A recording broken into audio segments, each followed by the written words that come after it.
Welcome, everybody, to Monster Monday for November 23rd, 2020. I am your host, DM Gallibond. So, imagine, if you will, our mythical party we always talk about here on this channel. Fred the Fighter, Connie the Cleric, Wally the Wizard, Rachel the Rogue. They are on a mission. And Connie the Cleric has been really under a lot of stress because she is very uncertain that the nature of their mission, whether it aligns with the will of her deity or not, she has been trying everything she can to be sure that what they are doing is putting her on the right path. She prays every morning and her spells come to her, which is some sort of validation, yet things happen that are always troubling. And so one day, behold, a shining light comes from the heavens, and down before the party there stands a messenger with glowing eyes and a sword of flame, and says, "Fear not, Connie, for I have been sent. You are indeed on the right path. Here." And it pulls out a map and it gives it to her. It says, "Yeah, your deity wanted you to have this." Alright, in D&D, this might be, in fact, the way that your party runs into an angel. It could happen many other ways, but that's one potential way that it could happen. Tonight, we are going to be looking at Aurelia, which is a particular angel, and since talking about a specific named monster is always, leads for there's not a whole lot you can say about it, I just decided to go ahead and expand it out to talk about angels in general and their history in the game of D&D. As I said earlier, my name is DM Gallibond, and as always, we want to send our thanks out to Mo over at the Tabletop Bellhop. So look at tabletopbellhop.com. He is the OG when it comes to all things tabletop games, everything from board games to card games, RPGs, you name it, they have it. Party games, whatever. And you can find it all over there, everything from industry news and new releases to podcasts and discussions about games and actual play sessions as well. All right. So Aurelia is actually a monster that comes to D&D. The individual Aurelia is a monster that comes to D&D out of Magic the Gathering, and first appeared in D&D in the Guildmaster's Guide to Ravnica. So the angel Aurelia leads the Boros Legion. She is the Guildmaster of the Boros Legion. She's known as the war leader and the exemplar of justice. She is not some commander that sits in a tent and sends her generals out. No, no, no. She is a frontline commander that both leads her troops into battle and also works to see that justice is done for all who need it, whether they are part of the Boros Legion or not. Aurelia is tall, but she gives the impression of delicate grace that belies her size. Unlike her predecessors, she has only 2 white feathered wings. Now, some angels in Magic the Gathering had 4 wings. And they spread nearly 10 feet across. Aurelia's features are striking, androgynous, and beautiful, and her bright crimson hair flows down over her shoulder like a river of blood dripping across her well-worn armor. And her voice is surprisingly high and musical. And this image here is from the Magic the Gathering card, Aurelia Exemplar of Justice. And the link here is to find the information on that card on the Gatherer database, which is the official Magic the Gathering database from Wizards of the Coast. Now, angels in general, they are considered to be a celestial agent sent forth into the planes to further its god's agenda for weal or woe. An angel's sublime beauty and presence can drive awestruck onlookers to their knees, yet angels are destroyers too, and their appearance portends doom as often as it signals hope. And this is the generic angel faceplate from the Monster Manual in D&D Beyond. All right, so now we're going to talk about lore for Aurelia, and then we'll go back and talk about lore for angels in general. So, um, Aurelia has a strong set of core beliefs. True justice, she argues, isn't merely the enforcement of the letter of existing laws. Um, the Azorius, they can deal with that. But it's the establishment of equitable and compassionate relationships among all of Ravnica's people. That means protecting the weak from the depredations of the strong, sheltering the innocents who are threatened by war, and ensuring that enforcement of the law doesn't become oppressive. Aurelia actively supports efforts to establish a lasting peace among the guilds in the absence of the guild pact.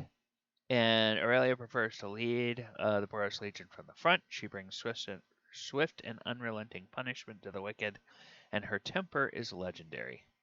And then the flavor text off of the card Aurelia, the war chief or the war leader, is where Razia was aloof and untouchable, Aurelia is on the front lines calling for war. Now, those of you who watch this and who also follow our Sunday afternoon Walker of Waterdeep game, where the party has twin home bases, one in Waterdeep and one in Ravnica, they will know that they have talked with some people in the Boros Legion. Aurelia has never come up, and they have never interacted with Aurelia. There's a good reason for that. I want to tell my story about my campaign, and the less I muddy it up by having actual appearances by actual, well-known characters out of Magic the Gathering that have a whole cohort of well-established lore and literature about them, the better.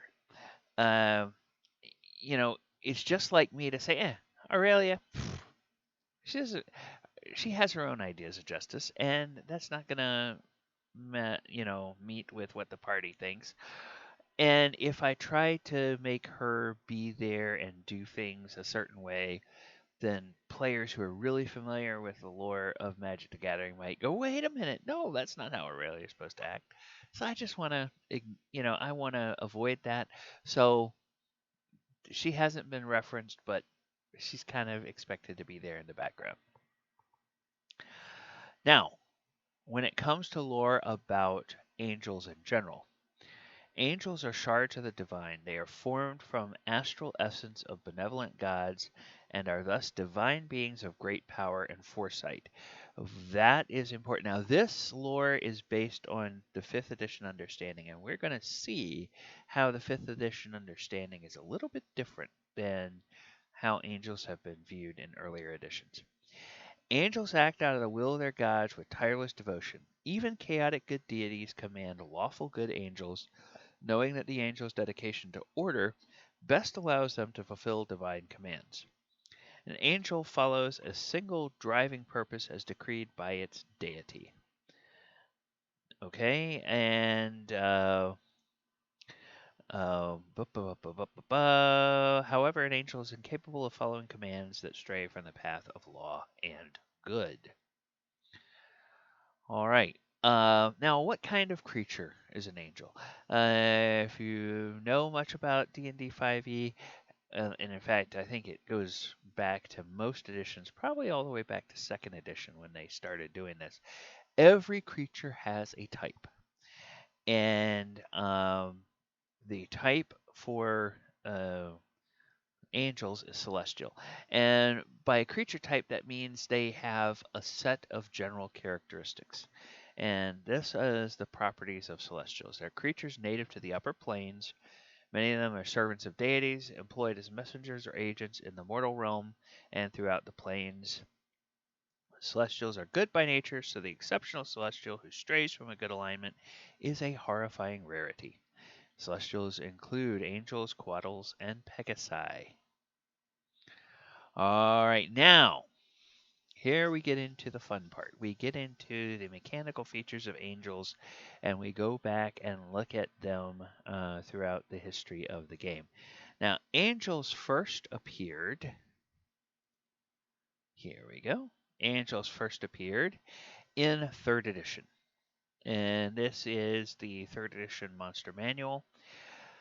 Angels are a race of celestial beings who live on the good aligned outer planes. Celestials positively drip with goodness. Every fiber of their bodies and souls are suffused with it. Um, they are the natural enemies of demons and devils, creatures of infernal realms. Okay, so we see that in angels there's already kind of a built-in um, there's a built-in opposition. Angels are set up as the servants of good. Devils and demons set up as the servants of evil.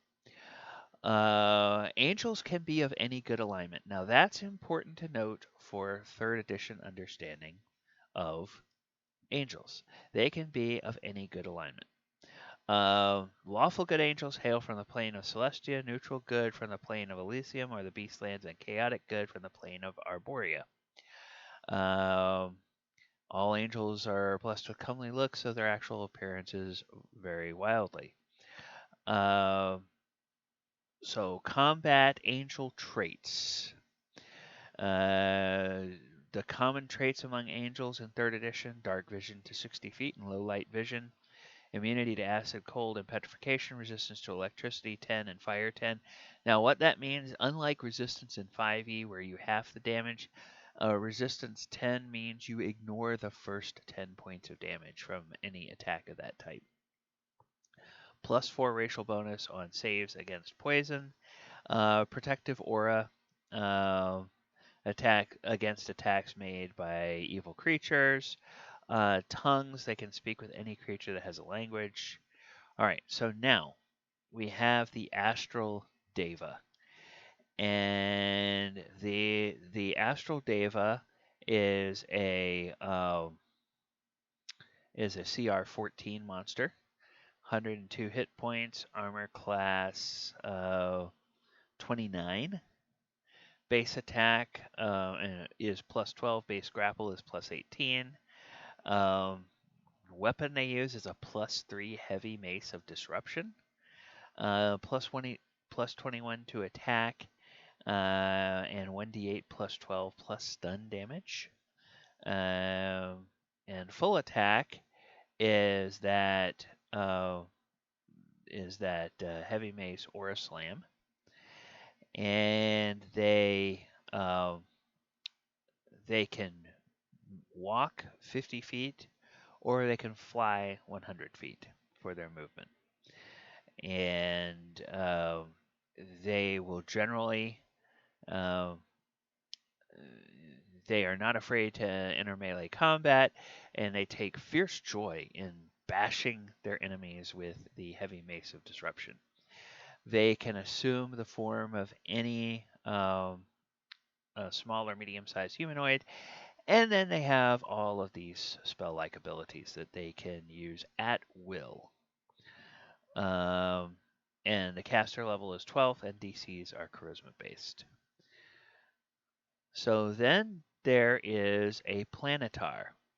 Planetar is a challenge rating 16 monster, 133 hit points with an armor class of 32.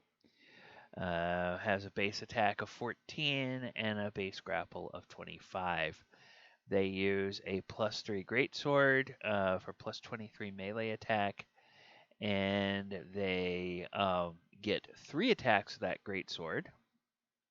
So plus 23, plus 18, and plus 13 melee. The reason they do that is because in 3rd edition, if you had multiple attacks, your second and subsequent attacks always had a less chance to hit than the first attack did. It was just, that's just the way they did things back then. They had shape changing. Um, they use their vast array of magical powers, and they like to wade into melee with their +3 great swords. They can shape change. They have regeneration, and they have all these spell-like abilities at will once again. And then there is Planetars can cast divine spells as a 17th level cleric. So on top of their innate spell-like abilities, they also have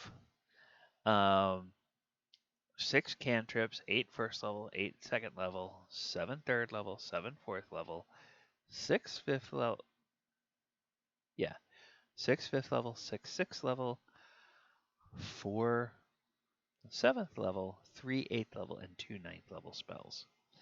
And then here's the typical load that they carry in terms of their spells, what they have.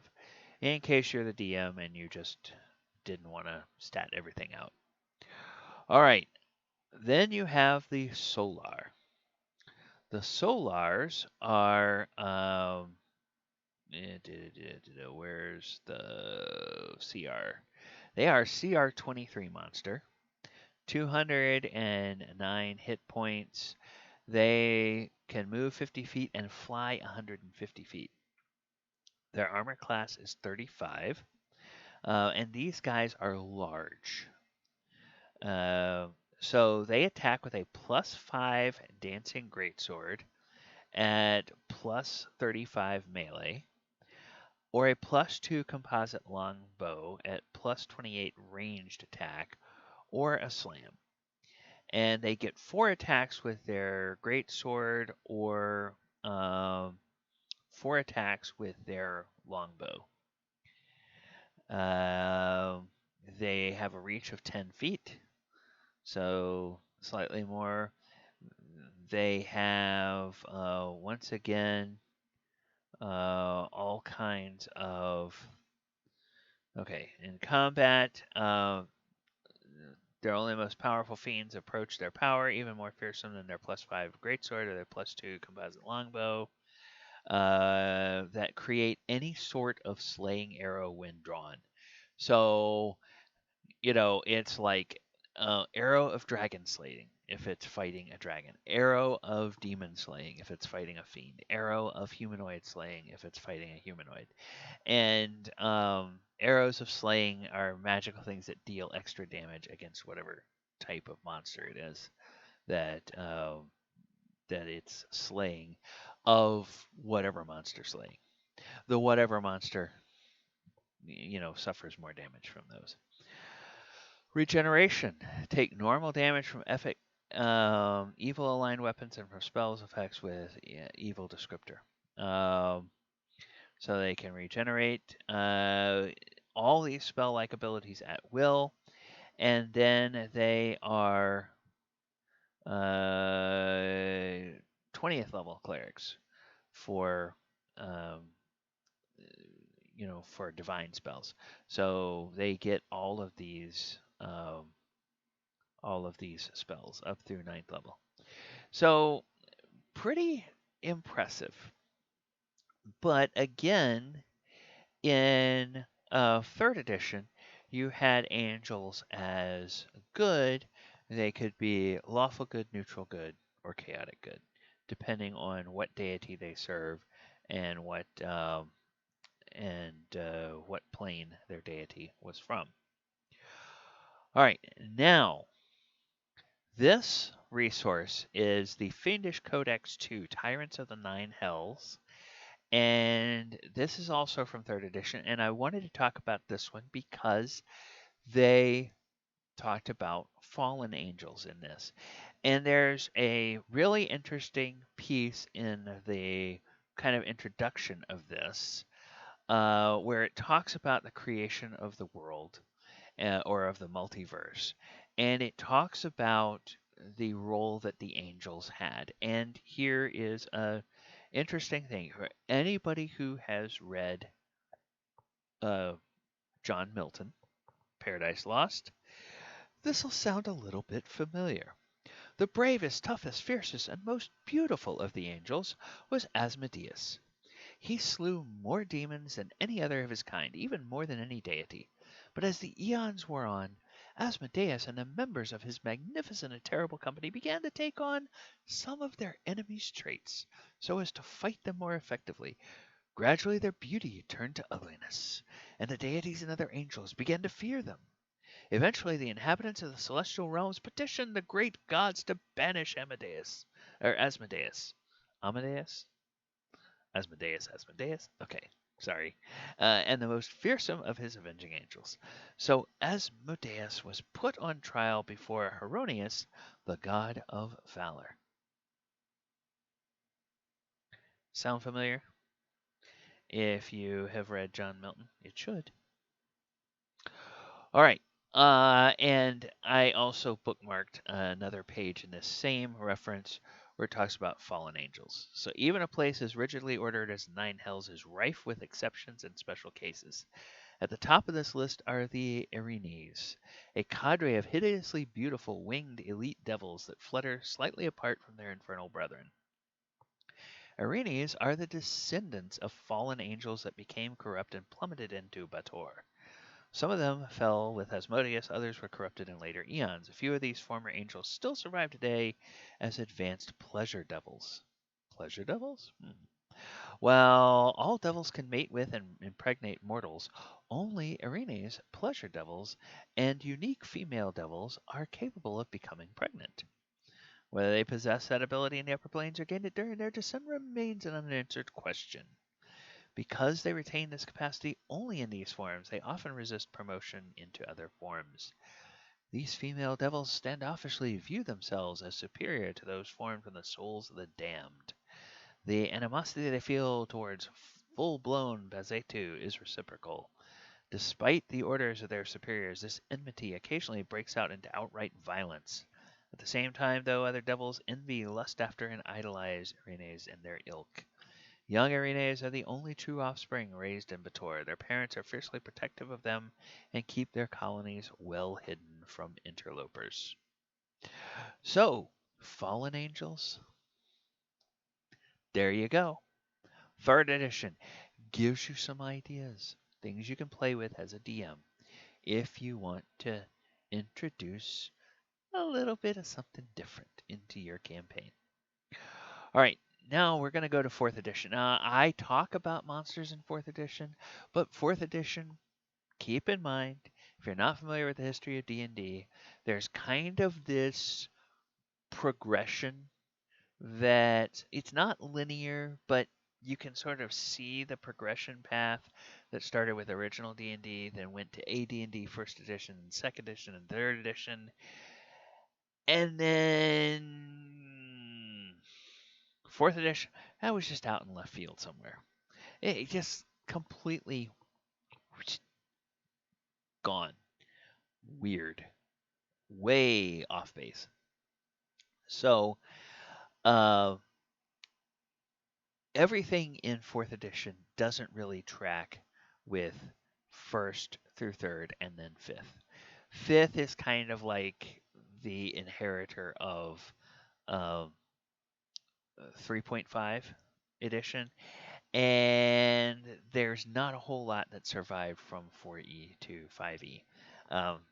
Curiously enough, some monsters survived that didn't appear in earlier editions, but a lot of the rules and the look and feel of D&D is much closer to 3rd edition and its predecessors than 4th edition when you're playing 5e. All right, most deities have angel servants. Though their appearances can vary, all angels are vaguely humanoid in form with masculine or feminine features and lower bodies that trail off into flowing energy. Angels exist as expressions of the astral sea, sentient energy in humanoid form. They most often serve the gods, so some believe that gods created them. In reality, angels are powerful astral beings who appeared during the first moments of creation of the astral sea. Different types of angels have different callings. They are literally manifestations of celestial vocations. Perhaps it was the needs of the gods that caused the astral stuff to spew them forth, but it was not a conscious act of creation. During the great war between the gods and the primordials, angels offered themselves as warriors to the gods that best encompassed their calling, and today they continue to act as mercenary forces for anyone willing to meet their price, be it wealth, power, or a cause worthy of their attention. See? Angels are mercenaries, but they're good aligned mercenaries. So, uh, Angels, A team. Okay, that's all I'm saying here. Uh, Soldiers of Fortune with hearts of gold. All right, so there's Angel of Battle.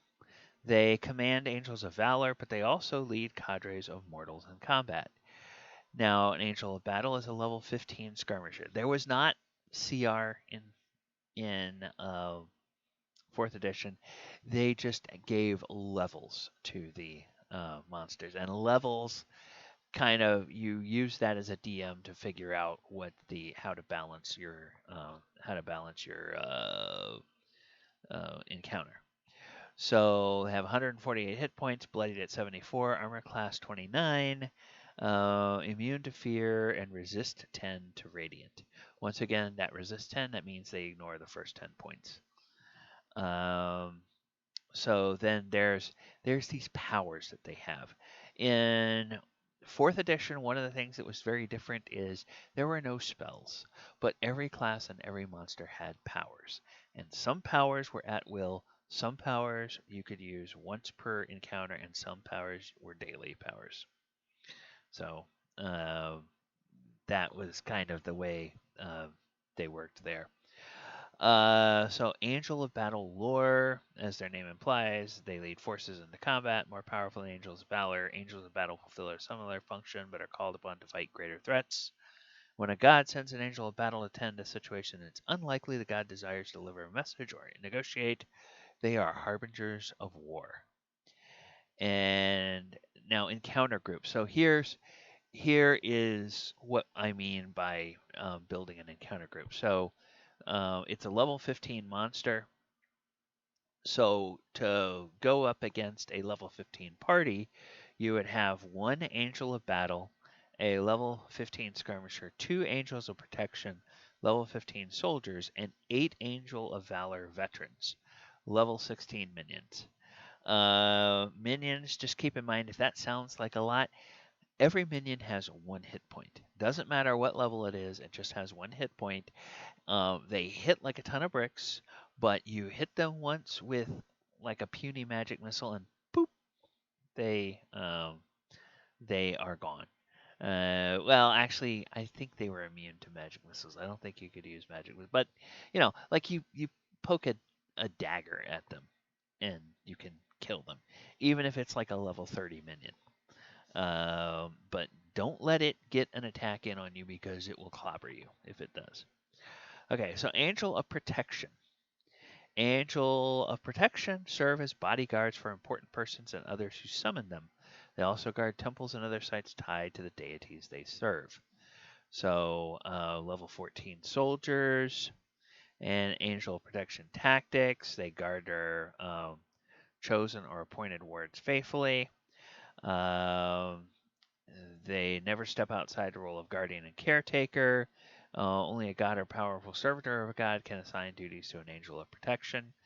And an encounter group for a level 14 party would be 2 Angels of Protection, level 14 soldiers, 1 Eidolon, a level 13 controller, and 3 Dragonborn Raiders, level 13 skirmishers. Now, an Angel of Valor, although courageous and fierce, are the weakest and most numerous of angels called to serve a given deity. So, Angel of Valor is a level 8 soldier. You can see here kind of a difference. AC 24, hit points only 88. So, like half the hit points.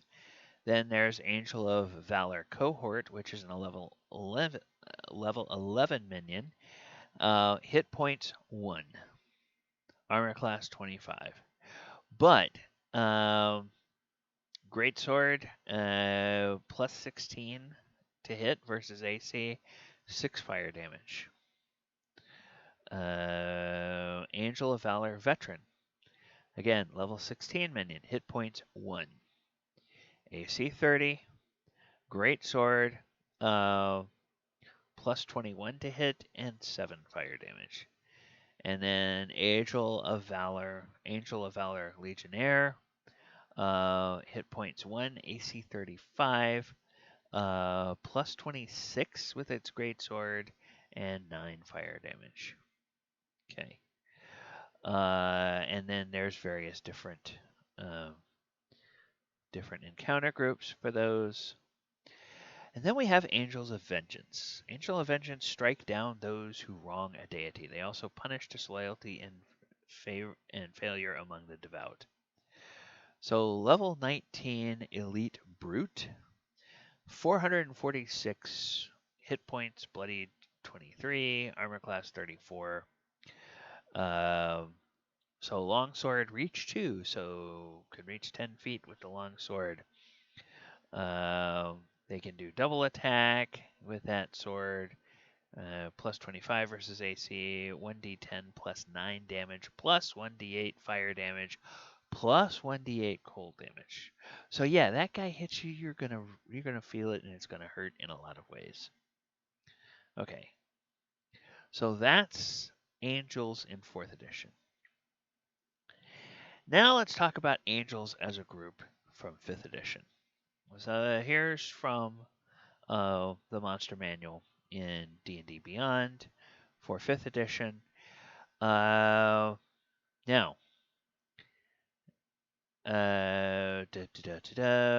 let us take a look here. Okay. Angels act out of the will of their gods and tireless devotion. Now, one of the things that's interesting here, all angels in 5th edition are always lawful good. So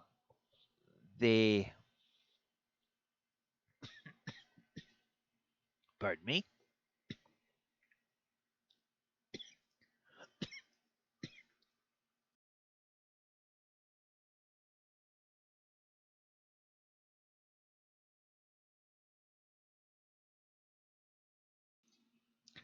All right, sorry about that. All right, angels are always lawful good in 5th edition. And angels slay evil creatures without remorse. As the embodiment of law and good, angel is almost never mistaken in its judgment. So fallen angels' moral compass grants it a sense of infallibility that can sometimes spell its undoing. Fallen angels retain their powers but lose their connection to the deities from which they were made. Most fallen angels take their banishment personally, rebelling against the powers they serve by seeking rulership over a section of the abyss, or a place among the other fallen in the hierarchy of the 9 hells.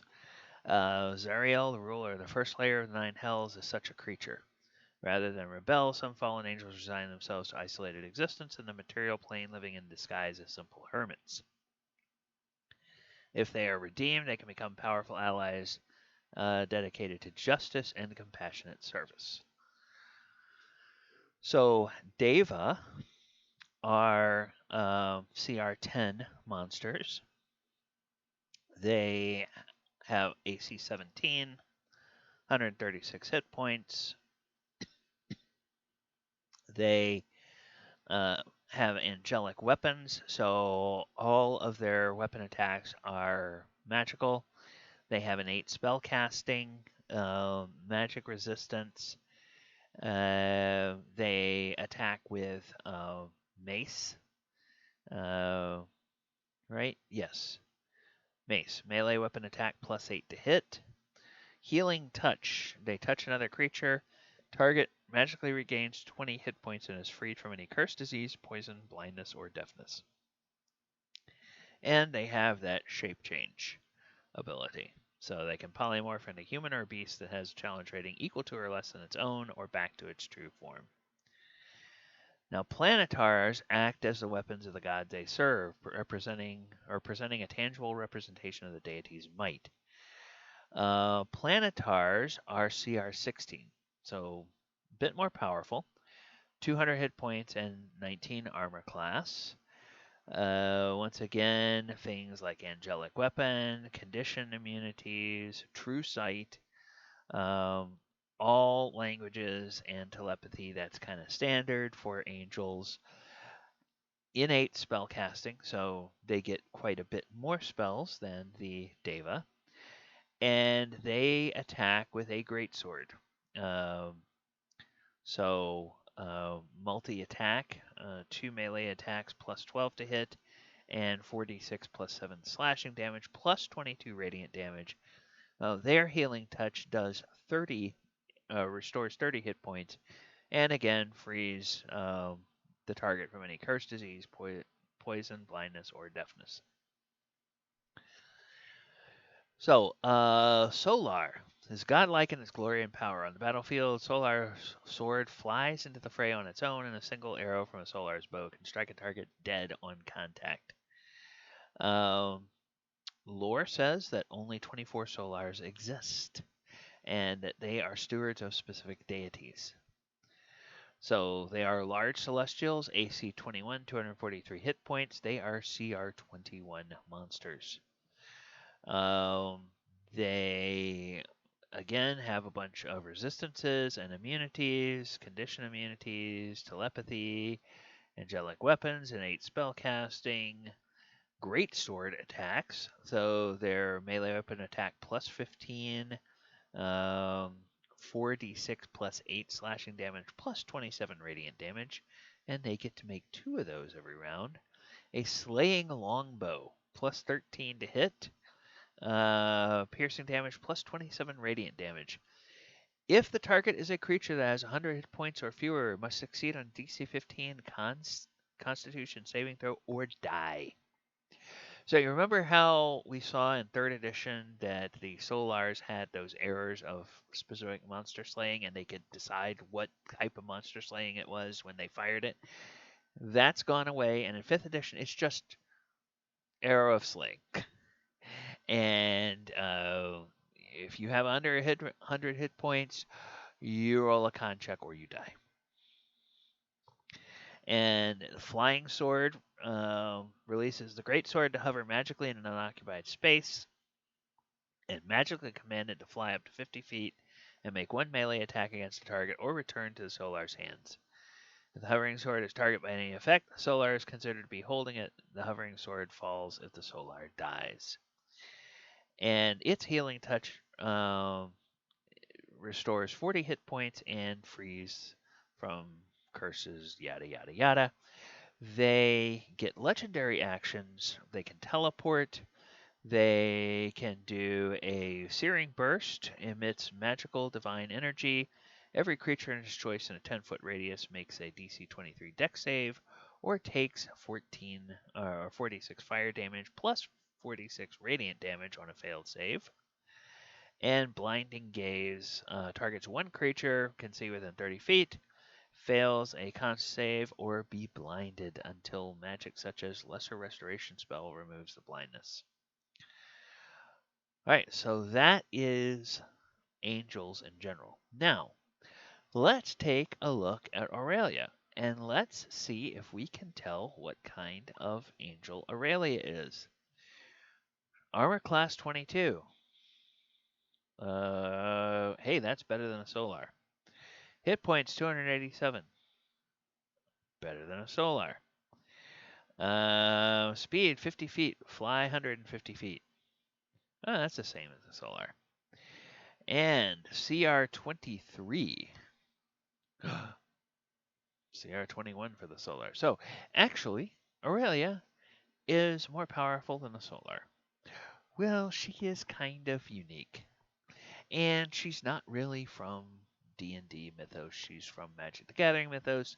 So you expect a little bit of a difference in the power curve. All of the players in my Walker of Waterdeep game, they know that when they face something that comes out of a Magic the Gathering deck, it's going to be a badass, and um, it's going to hit hard. It's going to be harder to knock down, and it is going to have a big, huge bucket of hit points. That's what they know about the monsters they face in my game. So um, she's immune to poison, has the condition immunities, true sight, all languages. Notice she doesn't have telepathy. Interesting. Okay, legendary resistance. She gets magic resistance. She has a longsword plus 15, and on a hit, deals uh, 1d8 plus 8 slashing damage, plus 68 radiant damage. So, leadership. She utters a few inspiring words to one creature she can see within 30 feet. The creature can hear her, can add a d10 to one attack roll or saving throw it makes before the start of Aurelia's next turn. So, War Leader's Helix. Recharge on 5 or 6. Ranged spell attack. Plus 17 to hit for 12d8 radiant damage, and Aurelia can choose another creature she can see within 10 feet of the target. The second creature regains 68 hit points. Interesting. So she has the ability to parry. Um, she can add 7 to her AC against any one melee attack that would hit her. She's already got an AC of 22, so she can effectively, on one attack every round, she can parry and give herself an AC 29. That's pretty impressive. Unyielding, when she's subjected to an effect that would move her, knock her prone, or both, she can use her reaction to neither be moved nor knocked prone. And she gets legendary actions. She can command allies, she can use that command feature. Longsword attack, she can make a longsword attack, or she can frighten foes. Targets up to 5 creatures, and each target must succeed on DC 25 Wisdom save or be frightened of her until the end of her next turn. Any target within 5 feet of Aurelia has disadvantage on that saving throw. All right, and so there we have the discussion mechanically of angels throughout the editions of D&D. Well, let's go ahead and go back to our slides here, and let's take a look at how you could use angels in encounters. Now, as we've seen in 5th edition, angels come in various varieties, and I could have built out pages for each of the different kinds of angels in 5e, but I just went with the mid range angel, which is the planetar. So CR 16. So think of how to create a hard or challenging encounter with these creatures for a party of 5 PCs at a given level. And this chart is based on the planetar CR 16. So if you have a level 11 party and they're facing just one planetar alone, that planetar just barely tips over into the deadly scale. What I have found running games as a DM is that in parties that are not well organized and don't have much synergy with each other, deadly really means deadly. But if you have a party that, you know, even understands teamwork and understands, oh, okay, this character does range, this character does spells, this character does melee, and they kind of coordinate the way they fight based on understanding how their allies work. A deadly encounter isn't always deadly, especially if it's just barely deadly. Sometimes a party that's really well organized will hardly even break a sweat on a deadly encounter. So you use this with a grain of salt. You kind of have to know your players and DM tip for those of you who are kind of new at running DMs or running games: build encounters of different levels early on. Throw some medium encounters at your party, throw some hard encounters, throw a deadly encounter that's kind of like at the end of a story arc, to make it kind of like a boss fight, or a mini boss fight, and just see how your party fares in those. Don't pull punches, just let it play out. But you don't want to throw every encounter at them as a deadly encounter. You don't want to throw every encounter at them as an easy or a moderate encounter. The one, making every encounter deadly, your players will get kind of demoralized. Make every encounter medium, they'll start to get bored. So just mix it up a little bit, try to figure out where they land, and then that'll give you kind of a way you can gauge. And if they blow through borderline deadly encounters too easily, you can begin to kind of tweak that up a little bit and find out where their limits are. So, for level 11 party, it's just barely deadly. It should be a very tough challenge. For levels 12 and 13, a planetar by itself is a hard encounter. Now, levels 14 through 16, the planetar is a medium encounter. Now, at level 16, you can add a unicorn, which I believe is a CR5 monster, to the encounter, and that will make it a hard encounter. Now, level 14, you add a unicorn, that's going to push it up into deadly. So use your thing. And now you may ask, why did I put a unicorn in there? Well, when I build these things, I look at the creature types, and so I'm trying to build encounters with all celestials in this case. So if your party is fighting all celestials, what would be an encounter group?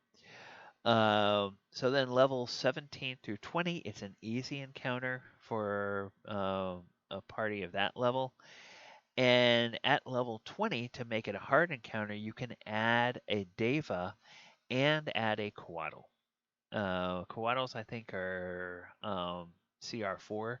They're actually quite low on the CR scale. But if you add a Deva and a Coatl along with a planetar, then that becomes a pretty challenging fight for a party of 5 characters at 20th level. All right. So that's how you can use angels in your encounters. Now, where would you place angels in a campaign? It's kind of up to you, and it kind of depends on what sort of campaign you want to run. I don't. I mean, I like the gods to be part of the campaign in a way that they're sort of aloof and off over there. And if you have druids, or you have clerics, or you have paladins, then yes, there's going to be, you know, there's probably going to be temples, and there's going to be rituals, and there's going to be things like that that go on, and that's fine. But I don't like to have the gods meddling in the day-to-day operations of a campaign. Your campaigns may be different. There's a fantastic game that the Critical Hit podcast, if you want a lot of a huge long story arc, literally a decade long story arc in real time that it took them to play the campaign, there is a story arc where at 4th level, the characters got called to the Astral Sea, and they got called before the Pentatheon, 5 of the good gods in this homebrew multiverse. And they eventually became kind of servants of those gods on an arc that took them all the way through to level 30. It's a 4th edition campaign. So it can be done where the deities are a part of the campaign and kind of actually mission givers, if you will, to the party. But it just depends on how you want to play it as a DM. So, as servants of good deities, you can use angels as messengers or guides for characters that catch the attention of a good deity, for good or for ill. And it's okay to follow the lead of popular tradition and use angels in a similar way. Now, for people who grew up in the U.S. or grew up in a Judeo-Christian um, tradition, uh, you know from religious literature that angels are often seen as divine messengers. So, according to religious stories, an angel wrestled with Jacob at the river, and an angel also brought the news to Mary that she would conceive and give birth to Jesus. So, you can use angels as that kind of messenger in a campaign. And if you read through those stories in religious literature, there's always a great deal of fear when the angels appear. And people are terrified when they see angels. And you can have that be the case, like especially if your party is in some sort of public place and the angel appears, you can have all the npcs just freak out. And that would be right in line with um, the way that people in the west have understood religious angels in the past. So, if one of your PCs is going to receive a divine gift and you don't want to derail the campaign by visiting the Astral Sea and the God's Holy City, you can have an angel deliver the gift and offer a word of advice. So, Aurelia herself would probably only come into play if the party ever adventured into Ravnica. And as I said earlier, Aurelia has a lot of lore and some stories and literature around her. So, I opted against having Aurelia appear in the campaign up till now. I don't have any plans to put her in the campaign. Spoiler alert for my players if you watch this.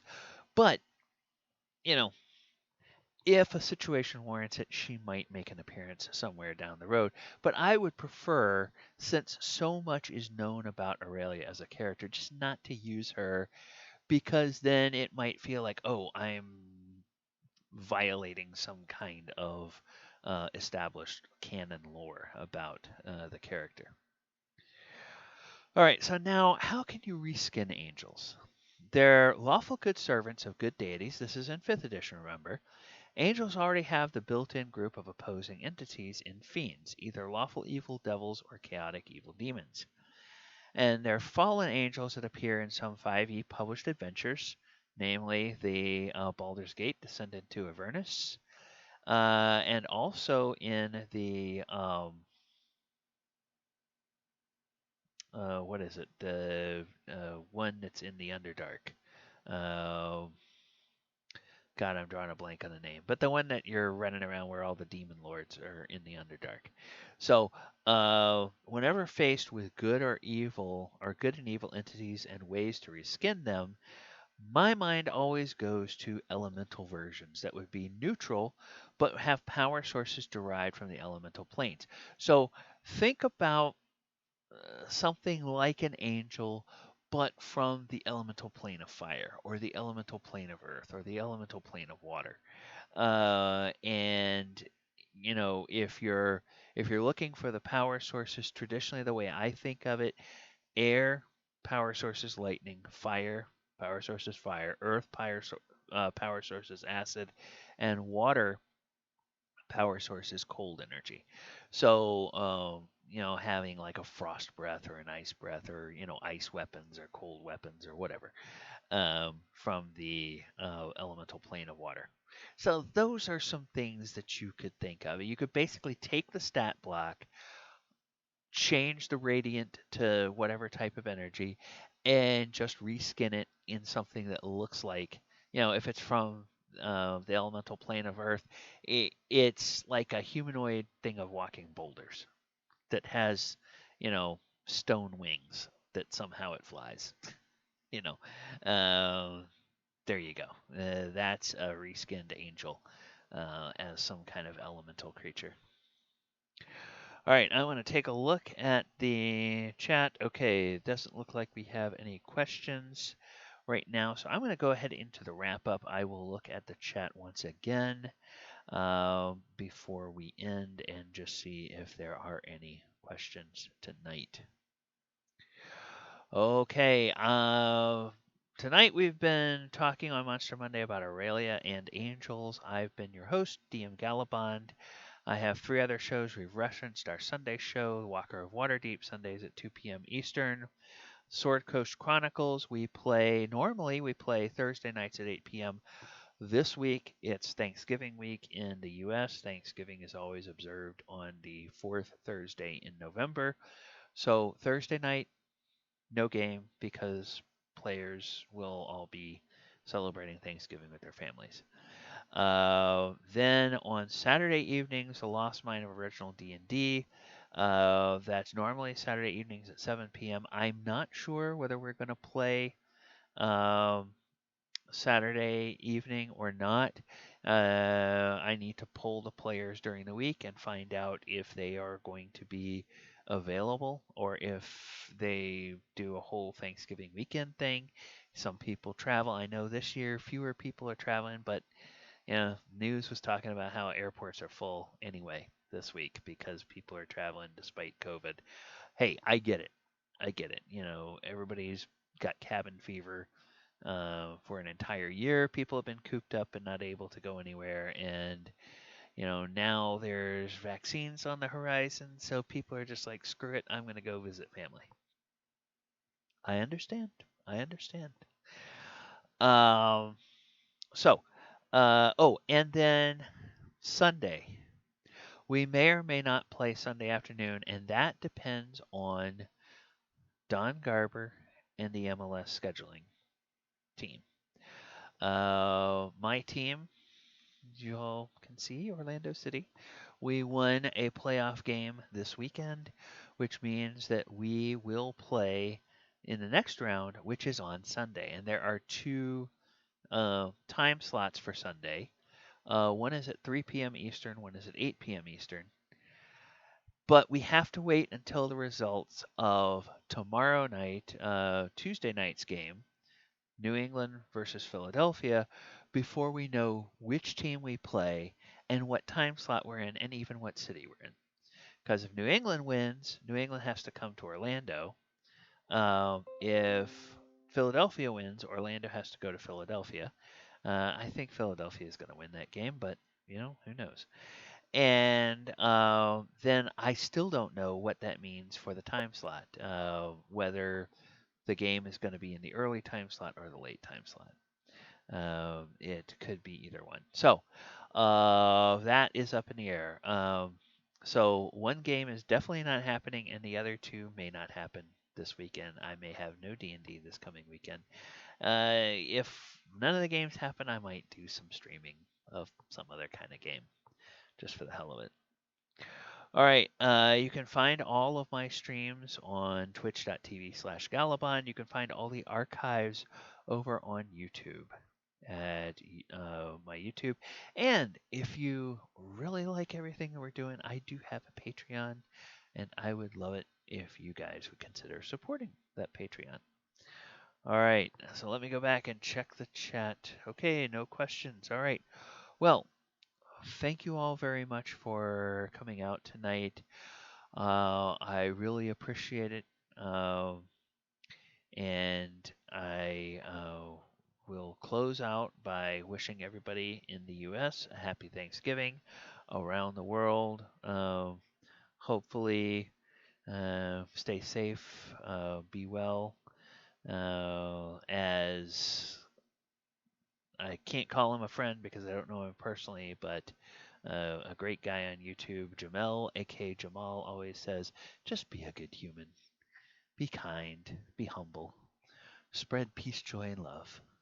So hopefully you guys can do that this weekend, this week, and all weeks going forward. And last but not least, I will close by reminding you to watch out for the monsters under the bed. Good night, everybody.